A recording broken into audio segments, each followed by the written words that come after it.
Welcome to a very special and spooky Halloween edition of the greatest goddamn D&D stream on this world and the next here. Welcome to Goblins Under the Stairs, yeah. You got Solrak the Destroyer ready to slash and bash your Sunday night away with his very epic crew of destroyers. You got Fang the Mang poking his little head out over there. You got Wilmore Chattington, who's not wearing a mask, that's just his ugly face. And of course, the greatest goddamn D&D DM in all the land here. It's Nate Gonzalez. Take it away, Nick.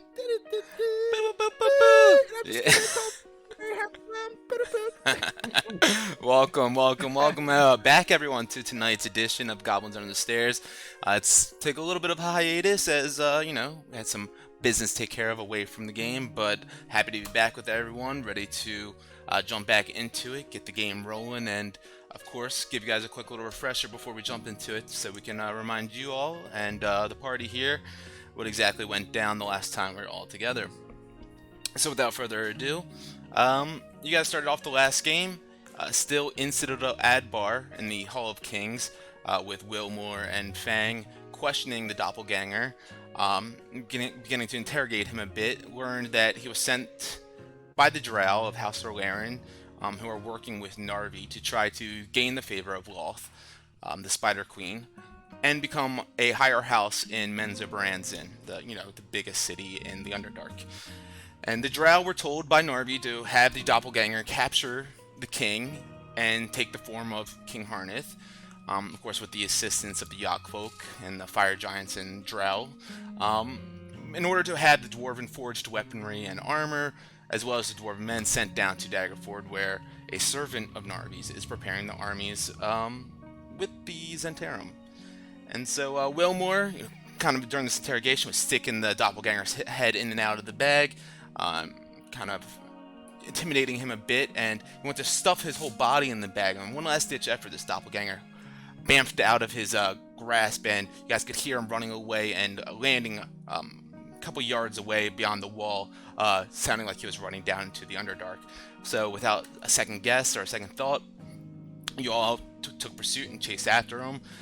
Lost sight of him for a moment as you guys made your way down into the actual Underdark and saw this strange plant growth and fungal growth and these rock formations jutting out from different areas. Almost, almost like a German expressionism film from the early 1900s. And you guys lost sight of him down there, and for a moment you were about to turn around and make your way back up when Wilmore, one last second, saw some movement behind some mushrooms, shot out an eldritch blast in that area, and with that, a bunch of spores started wafting up into the air, and you heard that a coughing from beyond there and saw some movement begin running out of there. And with a couple more quick blasts, you took him down, and Solrak went down to recover the body and see exactly who it was.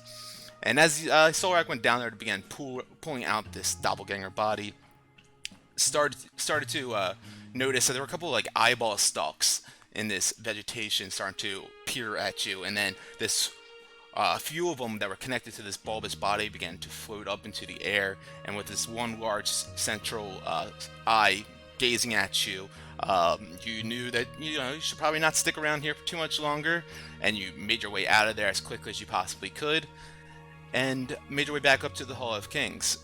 And Harneth there told you guys, maybe you should get some rest for a little bit. We'll fix you up some dinner for the evening, and we can all meet back in the feast hall later on. So you all got some rest and put on your best wear and made your way to the feast hall, where Harneth and all the dwarven men from Citadel Adbar sang your praises and cheers to you. And Harneth, recognizing how helpful you all were with returning him back here and restoring the order of Citadel Adbar and making sure that the Drow and Narvi and whomever did not take over and ruin their fortress city here.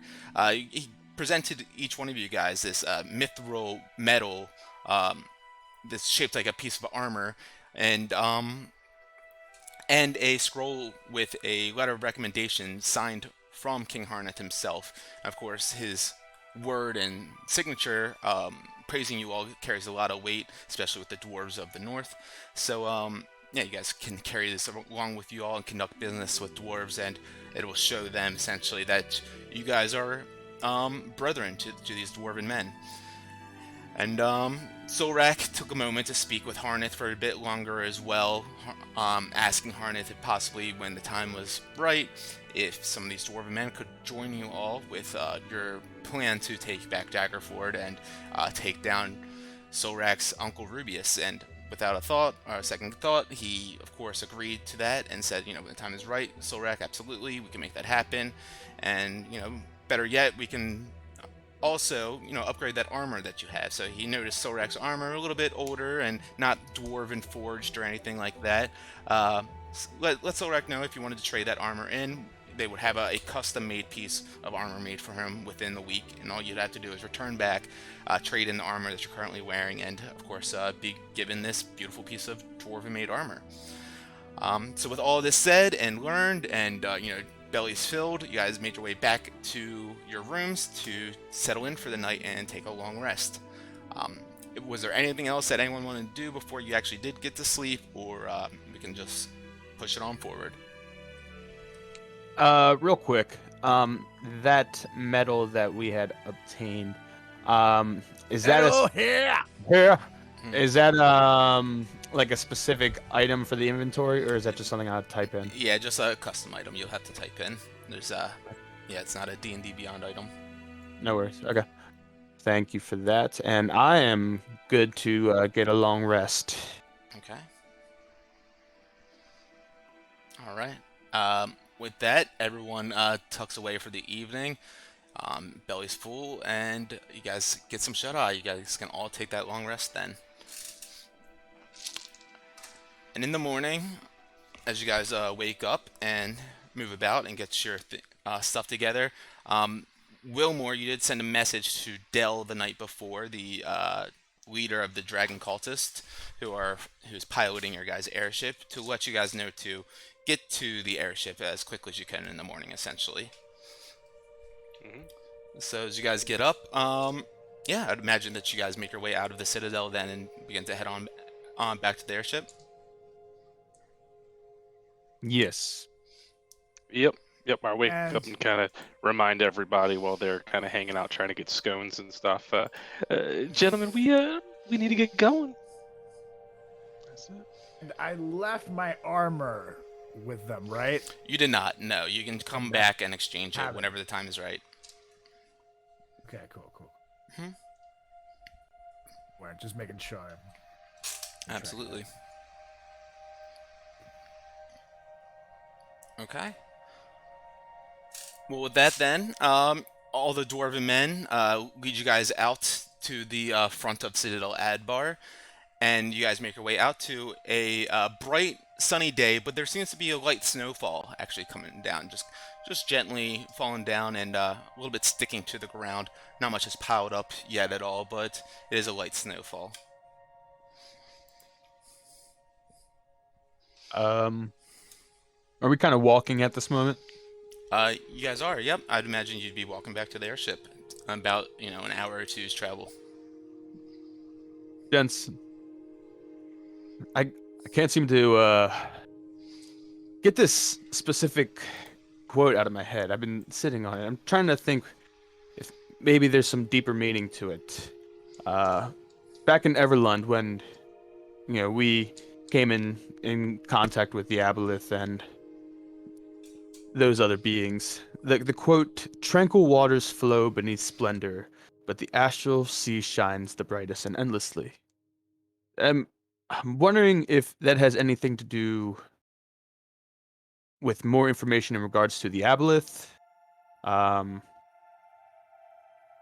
who the Aboleth potentially works for, that sort of thing. I'm wondering if maybe you guys had some insight into that. Can you repeat the quote? Yes, sir. Tranquil waters flow beneath splendor, but the astral sea shines the brightest and endlessly. It was about the time when we kind of got the into that room and found the items belonging potentially to your old friend Lucanch. The brain actually said this to you.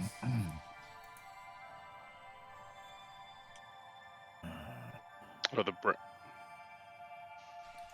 Spoke this How much to would I Fang. know about, like things like dimensions and shit like that? Because I was like a king's son and shit. I don't know, Sure. Yeah. Give me Much would I know a about history check. that? Okay.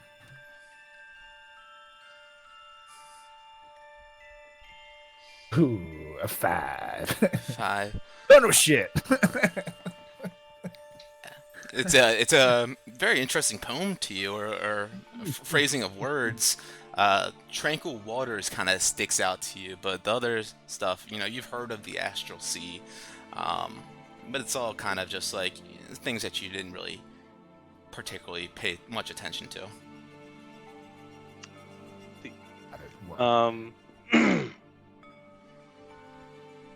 The brain It's just some told us this when very we were in good that one motivational city, quotes, Yeah. In Lylon. right? Was it No, the Alistar? brain Yeah. said this to Fang when Fang had the vision after in Everland after the aboleth and everything like that. Usif. Oh yeah, with everything, with the fire coming down from heaven and stuff. Right. Yeah. Oh well.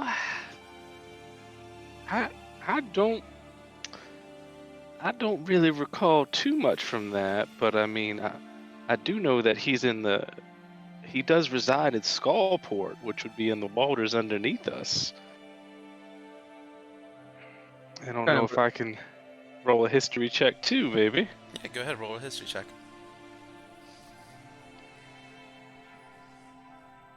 Okay. 17.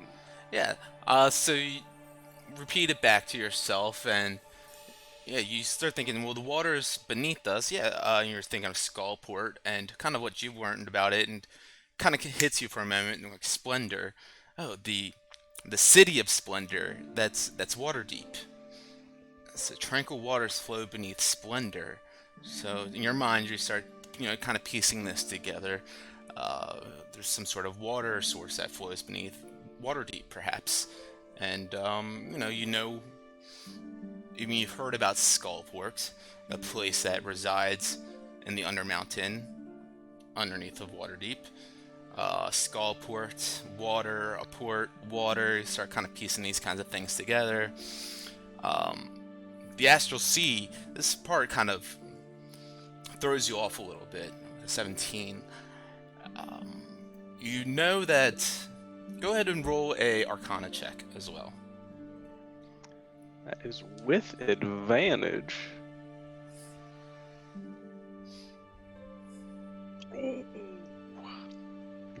Cool. So you remember that the Seven, of course, one of the wizards in that, Talavar, seemed to be like trying to connect with creatures from other dimensions, from other planes, and pull them here to this plane, the material plane. And so there's a weird, not sure what it all means, but piecing it together, the fact that there's tranquil waters that flow beneath Waterdeep, but the Astral Sea, something that Talavar has been trying to reach for and trying to grasp for. There's something about it that obviously is alluring to the brain or whoever spoke these words to Fang. I think I clearly think the seas probably roll under Waterdeep, the city of Splendor, my friend, and there could be someone there, or even something trying to reach out to the astral plane. So I think next time we're in Waterdeep, we might want to see if there's anything wonky going on about this. I turn to Gundy. Gundy, isn't your town out in Waterdeep, or is that Neverwinter? I always forget. Gauntlegrim is up in the north, closer to Neverwinter. Never mind then, my friend. But I think I guess it is all connected to the Undermountain. So, huh.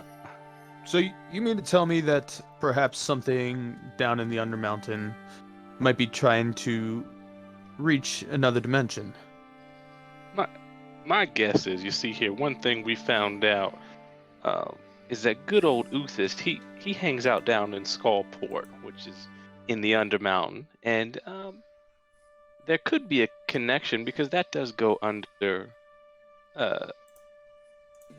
Waterdeep, and we may want to just keep an eye out in Waterdeep next time we're there. Somebody may be trying to reach out to somebody that we don't want them reaching out to. Isn't there a guy named Zeke that lives in Waterdeep? One of your buddies? Oh, good old is there- Zeke, absolutely. Is there any way you can get in contact with him and maybe have him scope it out and perhaps constantly give us updates? I mean, he is one with the Wrecking Crew, is he not? He is, but I don't. Yeah, he doesn't have the Sending Stone, does he? No, he does not. We'll have to let him know next time we're in town. It's kind of hard to reach him from halfway across the world. No, you're not wrong. I thought that maybe he did have a Sending Stone. No, I think we were trying to get this one fixed, and I pick up the one with Harshi, and I go, and I click it, and unfortunately, Harshi no longer with us. And I like listening to it. Nothing. And but maybe one of our friends on our way back can see if they can send a sending signal to him. What about Chocopee? Didn't we have a Sending Stone with him? No, they do sending spells. It's a little different. This is the only one I have. Gotcha. It's definitely something to keep in mind since, I know we've got so much on our hands that we have to take care of.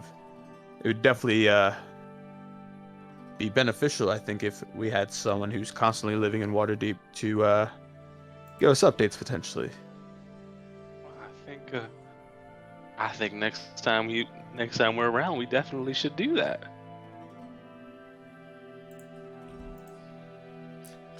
Solrak, make a perception check for me. Maybe one of the Harper friends. Maybe. Perception check. Yeah, Solrak. With his lichen.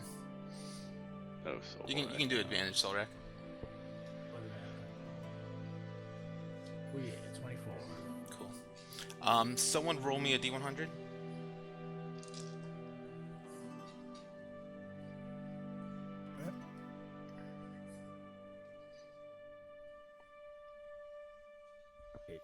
Cool.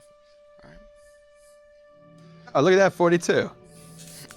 Nice. I think I'm gonna play 420 on box tomorrow. Do it. So, you guys continue on and discussing this. Solrak, was there anything, you've been listening to this for a little bit, anything that you'd chime in with? I'm trying to think about this message he's deciphering and their planes, and mind is trying to understand the concept of another plane in terms of what I understand. Also thinking about Blue Ganj might be in some other world. All I can compare it to in my mind is it just being in somewhere like hell. The two Or maybe- planes, three planes we were taught is heaven, earth, and hell. So that's kind of what I'm Sure. envisioning. You almost think maybe like his physical body's there, or maybe just mentally.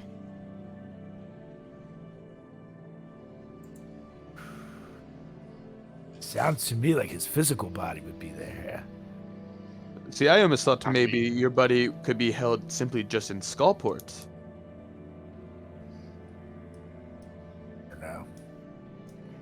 Well, No, he was going back to look for Uthis, so I'd assume he's either made a nice nest in the north or has set himself lower on the totem pole, if you will. Do we think Usith has this kind of power to be having this sort of contact with another dimension? I mean, he is a mythical creature known since the dawn of time, so it's possible he has a trick or two up his sleeve. I'm wondering if at this point there's any way of getting him back. Reginald would chime in with you saying about this other dimension in Usith. I think mentioning Aboleth, typically they're not from this plane at all. They typically come from another dimension, somewhere looks up to the sky, out there beyond our normal sense of understanding. And as Wilmore mentions, an Aboleth is ancient. It's much older than anything that you and I are typically accustomed to. That's the unfortunate news that I didn't really want to hear. It seems as if maybe he is there. Only there is potentially a way for us to get there. Doesn't seem likely, though. Or just a way to get him back. I don't know. Sorry to say that.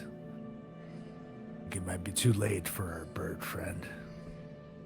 It would be nice having a bird around, too. Him and Cuomo could be good buddies. Just gonna have to wing it. I don't get it. That's Yeah, okay. I mean, I really don't want to go around Skullport pecking around for this guy. It just doesn't. It doesn't seem good. We'll probably end up laying an egg if we go down there anyway. You don't want to do that. Big old nothing burger, fried nothing burger. So, Rek, as you guys are That's walking, definitely not gonna fly if we do that. as you guys are walking this path and you have your Lycan senses full alert, you begin to hear something that sounds a lot like a wailing or crying of an animal of sorts. With a 24, you recognize it as a dog. Not Brutus, is it?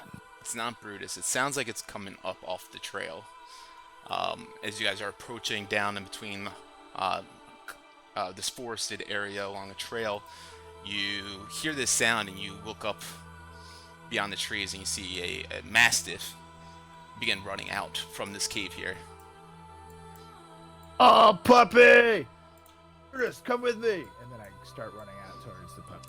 Yeah, you begin running up towards it, and as you approach it, you see what he's running from. These 5 orcs begin to chase after out of the cave with all these spider webs kind of expanding the entrance of this cave. You can see a bunch of bones spewed across the ground in front of them. These orcs in full pursuit after this mastiff with their axes out in hand. What do you do?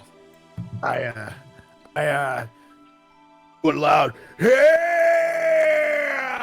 And my swords appear in my hands, and I yell to them, "Better stop if you want to live here!" You make an intimidation roll if you want.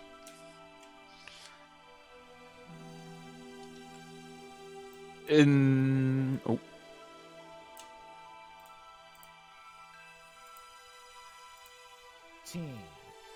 15.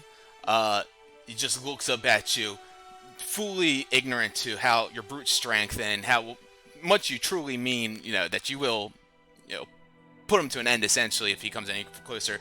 The orcs just begin charging at this mastiff and still look like they're going to attack it. One in front of you, make a perception check.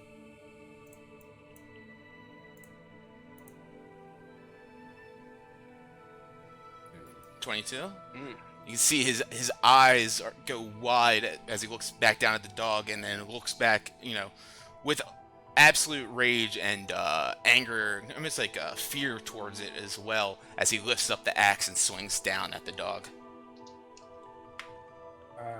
Okay, I'm going to try to attack it. All right. With that, go ahead. No, you finish off what you're gonna say. All right, everyone roll initiative. Okay. Within this moment, when seeing the dog run and the orcs kind of chasing after it, would I have been able to tell in that moment whether the dog has been physically hurt or not, or just yelping and trying to run away? Make a perception check. Okay.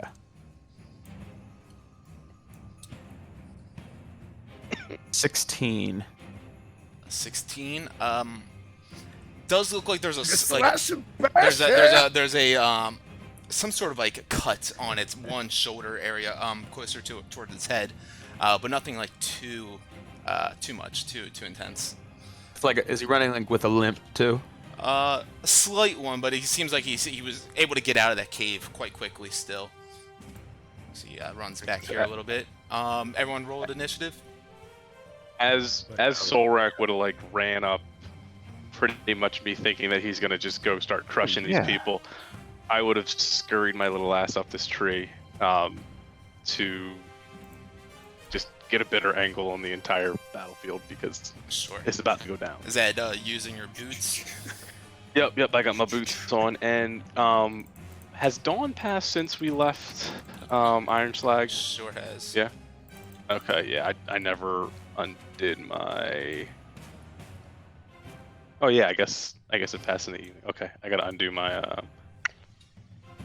some stuff. All right, Fang, you hear this orc swing at the mastiff as it rolls away out of its direction. As the orc begins to wedge the axe out of the ground that he slammed it into. What do you do? I'm sorry.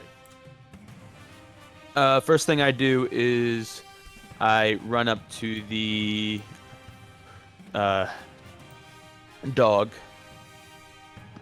and as I'm doing that, I'm like yelling at it, or trying to get it to remain composed and to just stay. And as I run up to it, I'm checking something really quick. Oh yeah, so I will go ahead and use my last dose of Q-Tim's ointment on it. Okay. And we'll gain 12 health. Sure. You rub up on that wound and seems to completely just heal it over and stop the bleeding. Would that be my action? Bonus action. Okay. All right. So then, as my action, I then proceed to charge at this first orc and take a nice swing at him with my quarterstaff.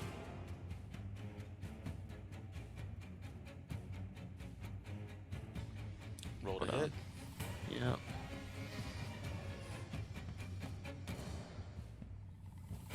Oh, it's a 12. A 12, you go to swing, and he throws up his axe blocking that hit. And I'll do it again. There we go, 20. That'll hit. As he blocks, you see a bottom part of the staff to smack him with. 12 damage. 12 damage, nice. Yeah, you get a nice hit on him and knock the air out of him. You see him bend over, wheezing. Anything else for you? That is it for me. Alright, Cuomo. Cuomo will... Let's see.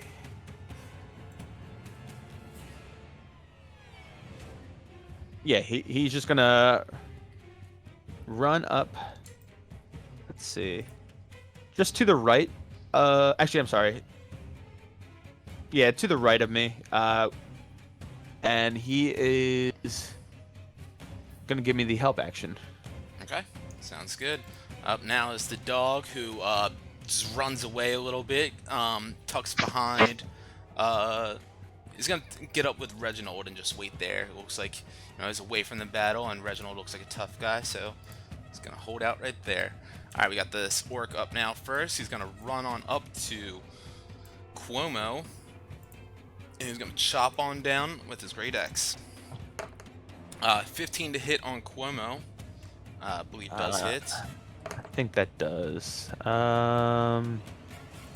Yeah, his AC is just 12. Yeah, it does 13 points of damage on him as he slashes into his body, wedging his axe right where his shoulder and his wing meets. Brings us to Reginald, who is got little feet. He's gonna grab onto the leash of the dog and say, "Hey, good boy, stay right here, mate." And he's gonna tie the leash real quick around like the base of this tree, and then he's gonna run on up. And that's gonna be his full turn right there. Bring us to Solrak. All right. So first things first, I'm gonna look at the one that attacked the dog and say, "Violence against animals isn't cool here," and I'm gonna rage. 'Cause that makes me angry. Love it. Solrak rages out. Forward to this jerk. I'm gonna take a swing with. Actually, go with my one slayer. Go for it. Reaching up, you slash down at him. And with a 19. Yep, with only 2 health left on him, you slash that orc down to the ground, and he completely dies with the 1 slash of the blade. Yeah. Okay. Then I look over at this one. I say, "You're next, boy." And then I start. I believe I have enough movement to get up to him. Yes, only 15 feet. So I charge up towards him. Take my other hit of my one slayer on him. Hell yeah. Be another 19. Yep. That hits him with the. Is it with the 19 it does something, or is it just a natural 20? Oh yes. Oh, wait a minute. I think it's a dirty 19 that I got. Yeah, that's oh yeah. You're right. So yep, you do 12 points of damage on him. Massive slash into it, and yeah, he looks pretty grievously wounded from that. Did you want to do anything else? I'm gonna go ahead and use my action surge. Okay, go for it. This mofocal out. And then you have Brutus to control afterwards too. Okay, cool. Okay. And I'm gonna go ahead and use my one slayer this time, though.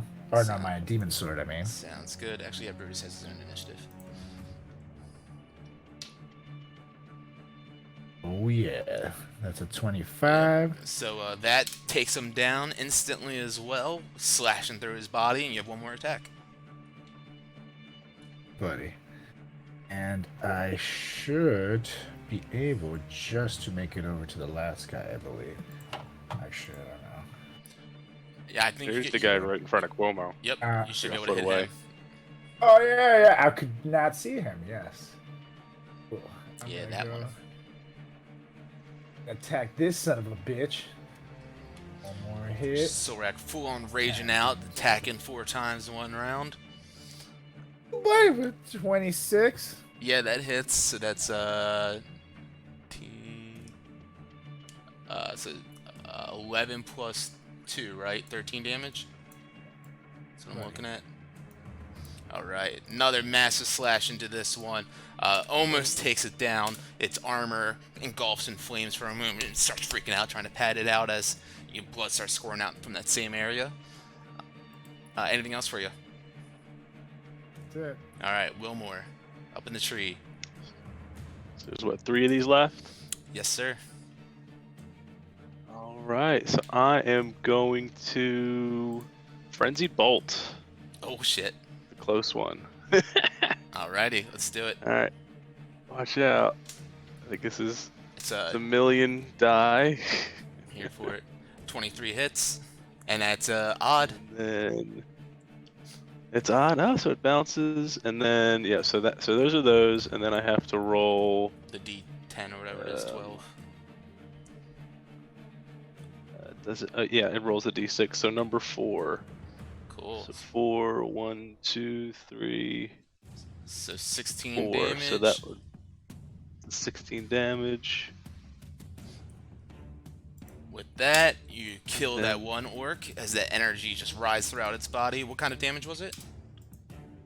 Well, I don't want to like click it because I don't know if it's gonna. Oh, good. Hey, it doesn't. A fort. Oh, no, that's 2, 3, banks. 4. What is that? Meteor? Sorry about I that. don't know what that says. Meteor. I Oh yeah, believe force damage, right? It's Yeah. force damage. Nice. Big Yeah. force. Knock him back, and then another roll to hit. As it bounces and Hit. leaps to This is that gonna go orc straight behind. up. Oh, that's another odd. Yep. 25 to hit. Love it. Another 16 damage, and then it just curves right around to the other one. Love it. And that's 18, but that's the last one, so it doesn't matter. Nice. And so it's that's another 16 hit. damage? So another 16. Yep. And with that, Wilmore throws out this frenzied bolt, just blasts into the body of this one orc. You see it ride throughout, pushes him backwards with the force energy. And that magical aura just kind of leaps from his body to the orc behind him and knocks him back. You see lights go out in his eyes, and then that energy leaps across the field about another 25 feet, hitting this final orc, and it just lights out on him too. He goes flying backwards, and you guys have cleared all these orcs that seem to be chasing this this mastiff out of this cave. And You guys just hear me yell from the tree. You guys okay down there? Oh, I'm great. Check on the puppy, Reggie. How's he doing? Reginald goes quickly running on back down to him. He's looking okay. He's looking okay. A little bit frightened, but he's looking okay. I wonder what these orcs wanted from him. Sounds to me like they wanted to eat him. Ugh. I think there might be more to that, and I kind of go over to the dog and start to search him. Yeah, you begin to search over the dog. Too. Yeah, Yeah. go ahead and give me a perception roll. Whoever's looking at him. Yeah. Whoopsies. Perception. Oh yeah, 19. 19, nice. So you look over him for a moment, and yeah, you check him out. You see he doesn't have there's that wound that's on his shoulder, and you seem to have healed that up pretty nicely. And you begin to look over the rest of his body and see that he's got this very kind of crudely thrown over body satchel put over his body, and you begin digging through the pockets and everything, and you pull out a piece of parchment out of one of the pockets that are in there, and there seems to be a handwritten note just kind of scribbled on there. I begin to read it as long as I can understand what it says. Yeah, it's kind of hard to read and make out. It just seems like it's very frantically scribbled down and written down as as fast as whoever wrote this possibly could have. Well, the 19, yeah, you begin to read it over, and the scribblings and writings, it reads, things are going to get a whole hell of a lot worse before they get any better. And it's kind of just kind of crumbled up and thrown in the side of this satchel that's laid over the top of this mastiff's body. Gents, I have a feeling we should be getting to the airship as soon as possible. As I just kind of hold up the note and says, this thing says things are going to get a whole hell of a lot worse before they get better. Now, I know this is just some random dog that we have just met, but I think I know a sign when I see it, and I think we must be getting back to the airship as soon as possible. Perhaps we take the dog with us. Agree. Get away from So this while cave. all this was going down, I would have kind of walked up to the mouth of the cave just to kind of see what's going on in there. Yeah. You push your way up there, and as you look through the mouth of this cave entrance, you see, of course, these large spider webs that seem to cross the expanse of the cave entrance, and all these bones scattered across the ground. And as you walk into the cave, you see the cave walls and ceilings are all covered and lined with thick, silken spider webs, and it's pretty dark past there, past the entrance a bit. It seems like the cave opens up and kind of hooks to the left down a pathway where you can see a few broken planks and and like canvas laying on the ground, just kind of disappearing into that the darkness of that hallway. And yeah, that's pretty much what you see as you walk in there and poke your head in quickly. Just go, huh? Well, I don't want to go in there. Blast a couple just in there for good measure, and then walk out. Let off a couple of blasts. Was it towards anything in particular, or just into the cave? So like one or two would have been like all the way as far as I can see to hit the farthest spot, and then another, just kind of where like the biggest balls of silk are that I can see. Maybe see if there's a spider there or something. Yeah, you shoot those off, and anticipating maybe hearing or waiting some sort of creature to emerge from there. And after you see the web kind of tinge away and kind of pull away from the blast of your eldritch powers, you do all of a sudden start to hear some loud clattering and chittering across the ceiling.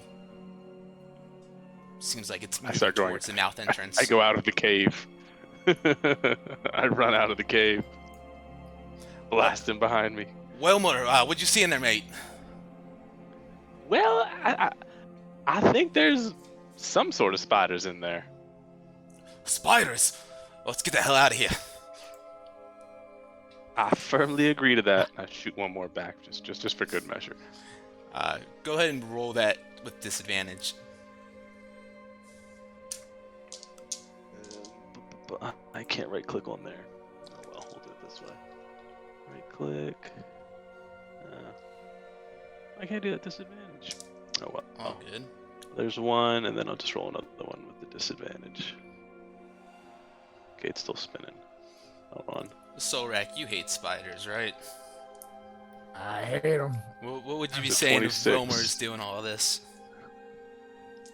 I'm literally screaming out, "Let's go, Chaddington!" 26 I'm was gonna your come disadvantage? save you. Yep, 26 was this. It's either 26 or 25 with disadvantage. Okay, cool. Yeah, you hear a screech out, a cry, and like a little bit of like a liquid kind of splash. Sounds like it hits the floor of the cave. I hear like a humanoid screech or cry, or like a.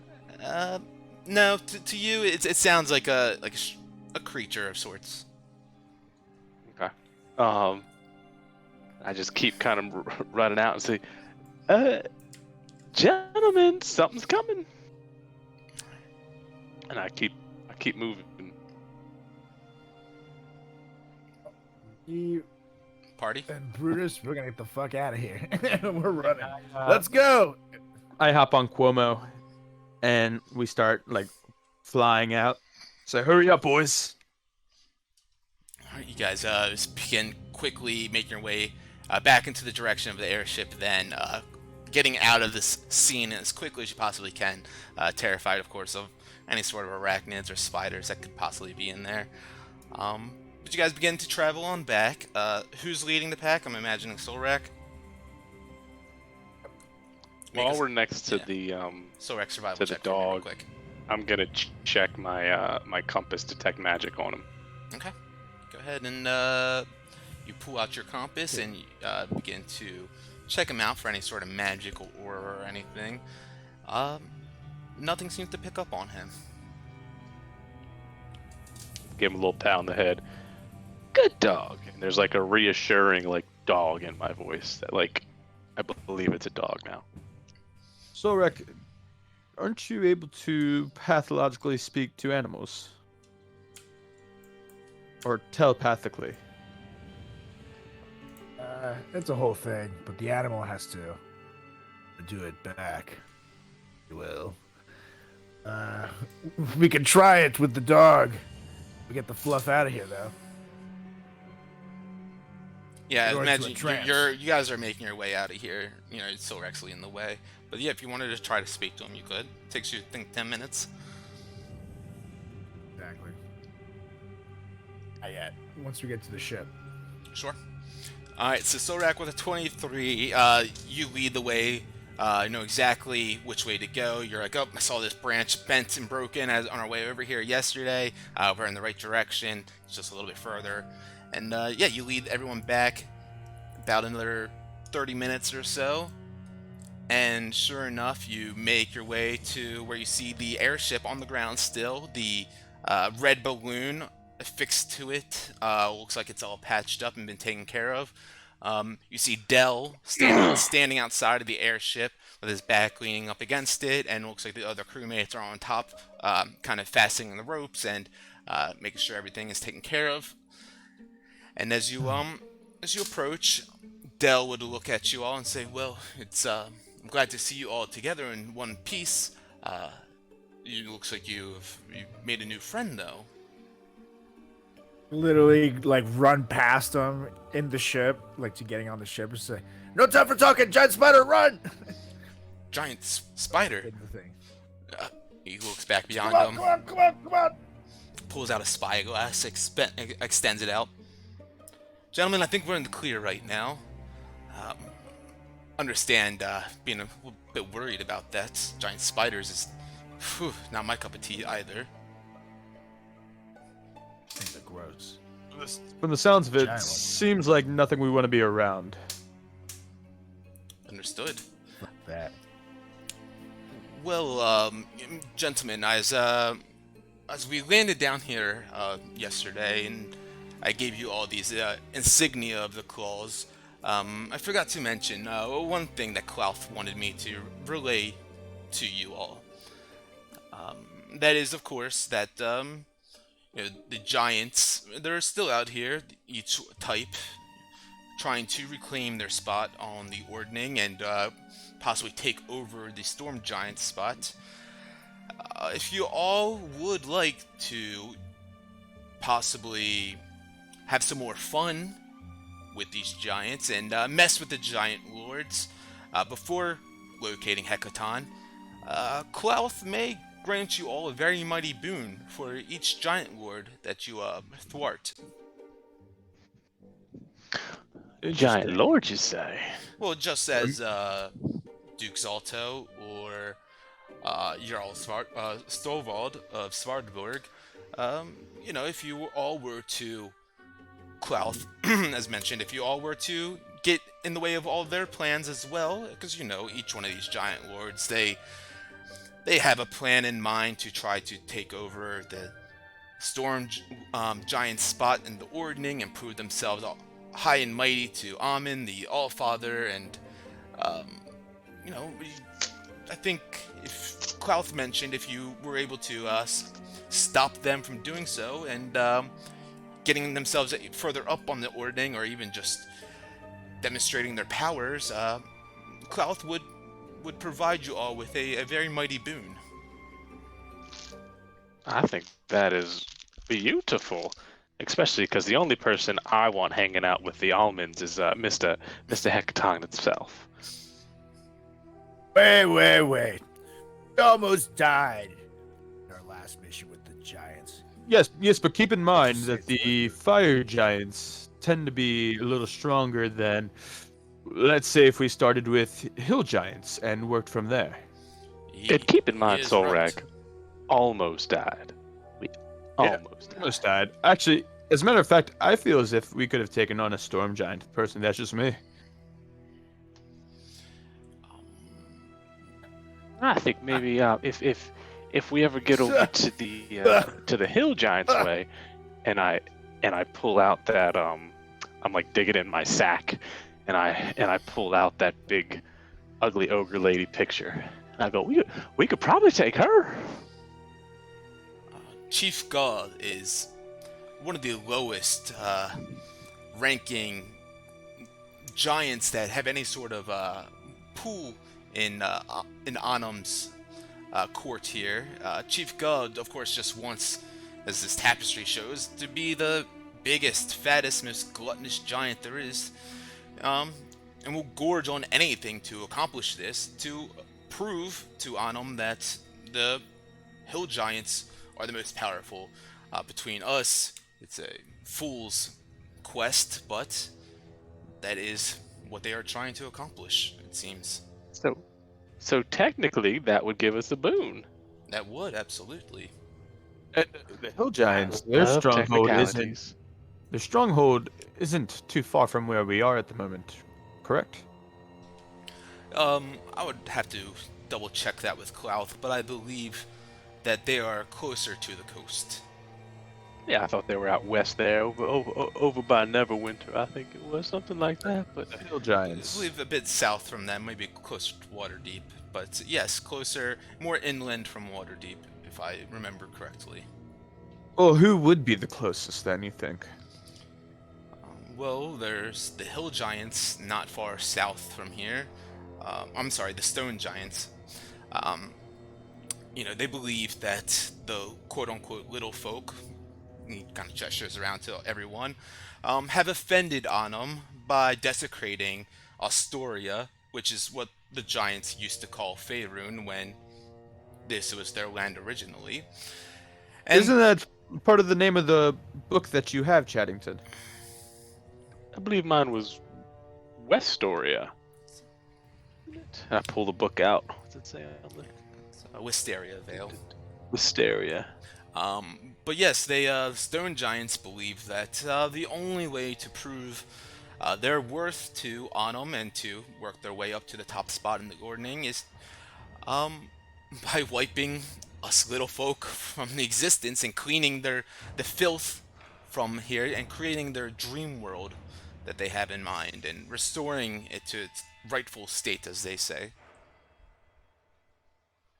Stone giants, of course, are a bit stronger and tougher than the hill giants, but as you all have already taken down some fire giants, it'll be like shooting fish in a bucket. Not only that, but I feel as if this next time around we won't pull some idiotic stunts, Solrak.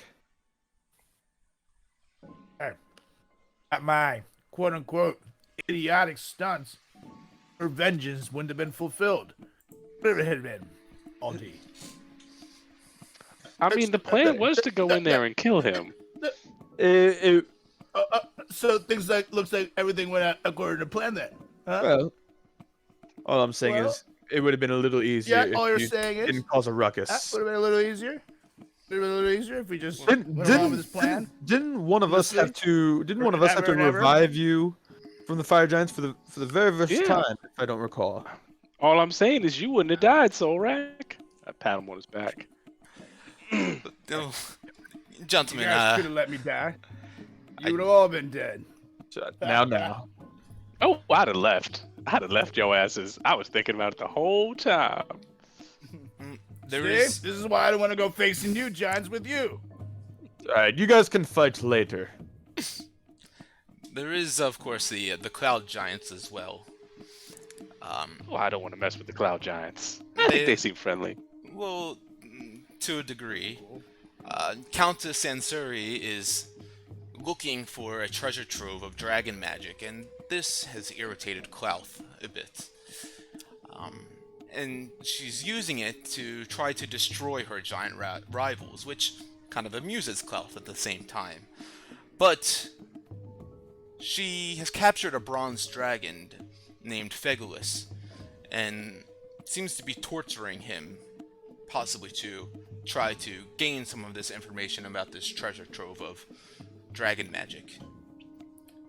Now, the clouds in which their fortress and castle floats upon kind of wanders here there, so it's more difficult to locate and find than these locations that the hill and stone giants have situated. Do you think Clouth maybe can help us with finding the location? Because it almost seems as if maybe that's our best option. Perhaps. Clouth is possible of many things, and more than likely can locate the exact whereabouts of this fortress. But it's just something to keep in mind if you all were looking to gain some sort of benefit from Old Snarl. If you were to take out any of these giant lords and stop them in their plans, Clouth would be very, very happy and reward you appropriately for doing so.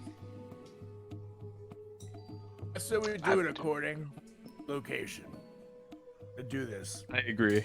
Go to Yeah, I think if we're in town, we swing by and murder a giant and be happy. That's right. Misa would chime But in then- right here. Yeah, go on. I'd listen to Misa. Okay. Misa would just, guys, this is, this giant talk and everything, it's, it sounds fun and adventurous and everything, but to be honest, I think going into, Iron Slag and facing off with Duke's Alto and those fire giants, I think that's a bit more of the giant fighting adventuring than I ever anticipated in that alone, and I kind of want to get back to the Summit of the Soul, if that's okay with you all. It seems like we just were reunited. Dang, I know, but... He doesn't want to hang out with you anymore. Solrak, it's not that. It's I have I lean other over to Solrak. responsibilities. It's not him, it's you. No, I just have other responsibilities, and Master Kuki he's getting older, and he needs us, or me there at least, to help him out and take care of him whenever he needs it. Yeah, this whole time I'm sorting around my bag of holding, and I pull out one of the conchs, and I go, and let's not forget this. Just kind of Understood. point out to everybody. Understood, Misa. Misa, I do like you. I hope you go and take care of your friend, Mr. Dookie. You want, yes. Please have a little bit more respect. And I'm saying the Misa, guy's name. Yeah, That's Fang, what he said. I'd like to see him say that to Kuki face to face and see what happens. knowing Solrak, he would walk up to Master Kuki, and completely downsize him. But that old man can surely pack a punch. You can. Yeah, that Dookie stings, huh? I That's not give good. Solrak a jab with my quarterstaff. Brassic and some of the other dragon cultist members, they get over to their areas. Brassic goes over to the wheel in the center underneath the red balloon. It begins to turn the wheel, and you guys see the flame whoosh, begin burning bright inside that chamber there, and the balloon begins to fill up wide, and you guys begin to lift up off the ground ever so slightly. Another one of the dragon cultists, Laz, he goes underneath and to control the air elemental chamber, and as you guys lift off in the air, he pulls one of the levers down, and you guys begin taking off towards the north. And Misa looks around. You guys, it's okay if we make our way over to the Summit of the Soul now to drop me off, or do you guys? I know you wanted to head to Citadel Felbar and talk with the dwarves there too, but I figured we're pretty close right now. Yeah, we're not far. Yeah, at I all. think we should do that. Yeah, we shouldn't do Felbar until we're on our way back east. But Solrak, I don't know if you wanted to talk to little Rico here. I pat the new dog on the head. Yes, but first, got a ration of my stuff. I start giving some to the new dog. Yeah, he responds kind of, like you'd imagine him be a lot more hungry than he is, but he just kind of nibbles at it and chews it a little bit and kind of lays down and like taking his time with it. He's not like gorging and engulfing it like you'd imagine, this kind of like stray dog to be possibly reacting.